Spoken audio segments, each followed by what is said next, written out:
Good morning. It's Wednesday morning, 9 o'clock, and here I am with Norma Talks. Today, I wanted to talk about auras. Now, in the last couple of sessions, I think it was last Norma's Talk Sunday. No, it was, Sunday Thought a little bit. I ended up talking to some about my family, and it brought up a memory that I thought, oh, I didn't say about this. And I'm going to tell you what the memory was. I'm just got to lay my hair down a little bit here. It's sticking up. Was that my grandmother on my father's side practiced certain spiritual things and could do automatic writing. And my dad was telling me how she could heal headaches. And then he prefaced, but she got the headache. So as the years went by and I was studying, one of my visits home, I said to my dad, will you show me how your mom did the headaches? I want to see how she did them. So he told me, he said, well, she would stand behind a person, put her hands up on the person's head and wave her hands like this and pay peace be still. And the headaches would go. But she would get these headaches. And so I sat down and said to my dad, well, I'll tell you why she got the headaches. Because when she was sweeping the energy out, she took it into her own aura. If she had moved her hands out, in other words, you take it and you move it out, she would not have got the headaches. And that is one of the things, as we had learned from years of learning different things and practicing different things, because my grandmother, that would have been like, my dad was born in 1906 and he was like the sixth, seventh child. They had already lost two in England and, things like that. So she was born in the mid 1800s for sure. And so it's like that learning then compared to what we learn today of how energy works. But I realized I hadn't spoken a lot about auras for some time. I do in classes or talks, which of course I'm not really doing at this moment, except to you guys through the shows. Now, so let's talk about what the aura actually is. That's your energy field. Now, what's important is active. Now, this is a lot of my stuff that I've come up with over the years, is that your aura is more contained. I don't like seeing auras too big. I think 3 feet maximum is what you need for just basically getting around, because every time, if you're in a crowd, you may want to pull that right in a lot tighter. But it's like you don't want to have it way out. A lot of people have their auras way out because they think the bigger, the better, more powerful, more aware will get them basically where they want to go or what they want to do. They think it makes them more powerful. I have found that is not absolutely true at all. And anything, it debilitates, it brings you down because you're not having all your energy strength inside. Now, we all have energy fields. We all have them, whether we call it an aura or anything else, it doesn't matter. That energy field is there. It's ours. And it's very maneuverable. It's very, if you want it out, like it's, if I'm talking to a big crowd, there's no problem, because I want everyone to not only to hear what I was saying, but to have an effect on that. But the moment that was over, it needs to be contained. I used to talk in psychic fairs. I would be out talking to a big crowd, and then I would be coming back to my booth, sitting down and having to read. Well, I didn't want this big aura then, because everybody who's walking by my booth would be in my energy field. So I would be, and this became normal. Like it wasn't something I had to think about. In the beginning, yes, but it was like bringing it down, and then all I'm concentrating is the person in front of me. Whatever's going on back beyond, it's got nothing to do with my energy field. But you see, it's about knowledge of what you're doing with it, how you're doing it, what you're playing. If you want to send a message to somebody, there are ways of doing that. You create a little energy field, put the thought in, and send it off. I don't do that a lot, but I do know people who do that, and they're very good at it. It's like Instagram before we had instant messaging. It's like send someone a message, yeah, and they'll get it. Go, oh, I've got to phone mum, or I've got to do this, or I've got to do that. As families, some families have this trait really strong. Other families don't. But a lot of it is just because it's not taught. It's not something people sit down and talk about. The ability for you to heal and the energy, as far as I'm concerned, comes through the palms of your hands or into your fingers. Some people really feel it out the fingers. I've always felt it in my palms. And I wasn't the greatest healer at all, for sure, but I can take headache. I could take headaches away. I could do other things where pain, take pain away. I often have to take my own pain away because, especially in these mornings right now, which is, pretty, I don't know, I'm stiff and sore. But it's like, how do you want to do it? Now, I want to just change. I want to tell you how. I've got two very simple little clothes hangers. Oh, that one has a pin on it too. Oh, we don't need the pin. Let me take the pin off. I didn't notice that. Sorry. I would have. That's because hanging certain skirts or something that I would do. Now, this is what I do with my students when I'm teaching them how big their auras are. And I have had some students that have had mega auras, and they laugh because every time we would be in a class and we would be doing this, that we would go outside on this sort of long walkway because they knew that the aura was going to be big, and that's who they are. So this is one thing, and everyone mostly has these because they've had dry cleaning. You'll notice I have the hooks kind of facing out and up.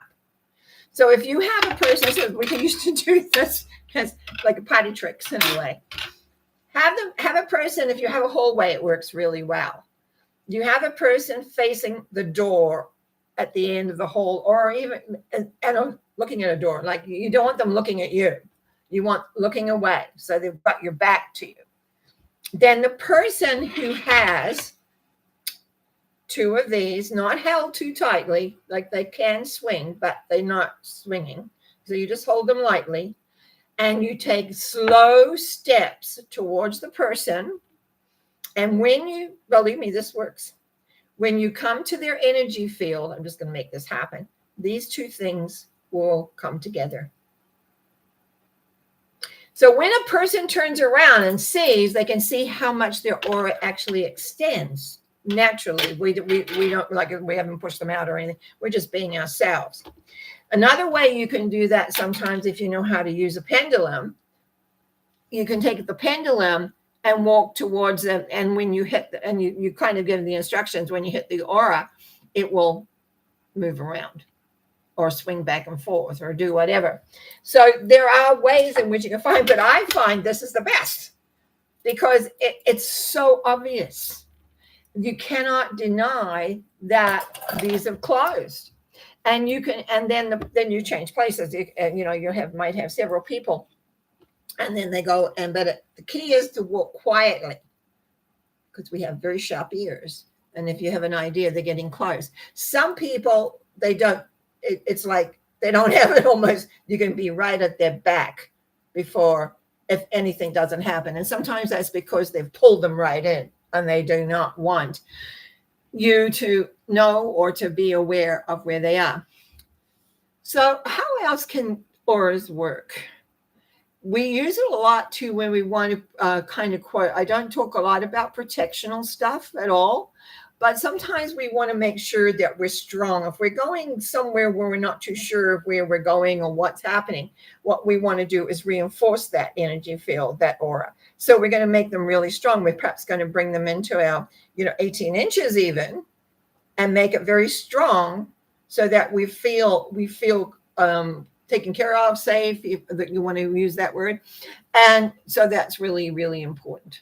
And so again, it combines with a lot of things. I have talked about before how when I used to do a lot of shopping and around different stores, especially when I went into a store and often they had near the doors where you go in, they have makeup or jewelry. quite often I would walk in and I'd pick up a thought form. What are thought forms is when you've thought about something with some intensity, it creates a thought form. And a person like myself, without thinking, can walk into those. So I would know if there would be a shoplifter. I would often see a thought form for shoplifting, which I would break up totally. Now, an interesting thing, a gal who'd studied with me for a long time, way back in the many, many years ago, phoned me one day and she said, Norma, why would all of a sudden I want to shoplift? I did that. I laughed. I said, I'll tell you why. You're walking into the thought forms and you're taking them on. And that's what happens to a lot of us when we behave differently than what we want. So the thought form is out there. You and your lovely energy field out there walk into it, and it can come into your head, and all of a sudden it's part of your thinking process. And that's why it's really important to know what you think and what you feel, so you know this is you and not some other implant you picked up, or another person's thought, or whatever that you have picked up from wherever you are. So even though we look about auras, thought forms are very important because we live in crowds, especially today when we go to malls or we go, like I like going to the movies, and you sit in a theater that's really full. You want your aura tight to you. You don't want to be spilling out. If it's people that you're comfortable with around you, it's not so bad. But there's a lot of strangers, and some people have funny thoughts. Sorry, but they do. And you don't want to be taking them in or getting upset with them. So it's like knowing. It's like, here's my aura. This is me. You can make it bigger. You can make it smaller. But is it effective? You don't. In your own place, you can fill it all up with all you. That's fine. But if you go out into society, if you go into where there's crowds, you don't want that aura being too big, because you're going to pick up something, a thought, a feeling. A lot of people pick up feelings all the time. And then you've got to know, is this my feeling or somebody else's? Because if it's somebody else's, you do not need it, want it, or have anything to do with that. Because it's like a worm. It can get in. And then you become that. And a lot of people don't realize they are somewhere, and then they come home and they don't feel right. And they don't feel right because they've picked up something. So how can you clean your own aura? Hands like a rake. Now, I've got sore arms today, so it's difficult for me to put them up. But you start up here above your head, because this is a very strong point of contact up here. This is where everything kind of works. And you start and you rake your own aura. I do it in the shower a lot. I use the shower a lot if I've been around places or not feeling so great emotionally, that it's not just for me, but it's from others. But you slowly rake yourself down, out. And if you get used to this, you'll get to know, I've picked up something here. You may have found that shoulder's been a bit sore or something. Pull out the energy. It's not yours. You're a magnet. Let's face it. So we want to be clear. We want this whole thing to be clear as we pull this down. So it's like, that's why I say I'm a shower person.